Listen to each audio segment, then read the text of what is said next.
વાગરા તાલુકાના પખાજણ ગામ નજીક આવેલ યશો કંપની પાસે આજે એક ગંભીર માર્ગ અકસ્માત સર્જાયો હતો। મોટરસાયકલ અને ઇકો કાર વચ્ચે થયેલી જોરદાર ટક્કરમાં બાઇક ચાલકને ગંભીર ઇજાઓ પહોંચતા તેને સારવાર હેઠળ ભરૂચની હોસ્પિટલમાં ખસેડવામાં આવ્યો છે। મળતી માહિતી મુજબ વહિયાલ ગામનો રહેવાસી મયંક ધર્મેન્દ્ર પરમાર પોતાની બાઇક નંબર DJ16CR 3686 ઉપર જઈ રહ્યો હતો। આ દરમિયાન ચાલતી બાઇક ઉપરથી તેની કેપ રોડ ઉપર પડી ગઈ હતી। કેપ લેવા માટે બાઇક ચાલક અચાનક બાઇક પાછી વાળતો હતો।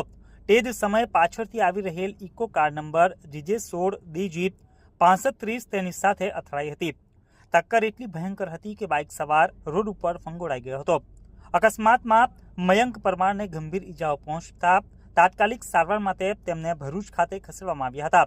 ઘટનાને પગલે થોડીક વાર માટે ટ્રાફિક અવરોધ પણ સર્જાયો હતો। અકસ્માત બાદ ઇકો કાર રોડની સાઈડમાં ઉતરી ગઈ હતી। જોકે કારમાં લાગેલ એરબેગ સમયસર ખુલી જતા ઇકોમાં સવાર તમામ લોકોનો આબાદ બચાવ થયો હોવાનું જાણવા મળ્યું છે। અકસ્માતની જાણ થતાં જ આસપાસના લોકો મોટી સંખ્યામાં ઘટના સ્થળે એકત્ર થઈ ગયા હતા અને ઇજાગ્રસ્તને મદદરૂપ બન્યા હતા। ઘટનાને લઈ વિસ્તારમાં ચર્ચાનો માહોલ સર્જાયો છે। આ મામલે પોલીસ ફરિયાદ વિશે કોઈ સ્પષ્ટ માહિતી મળી નથી।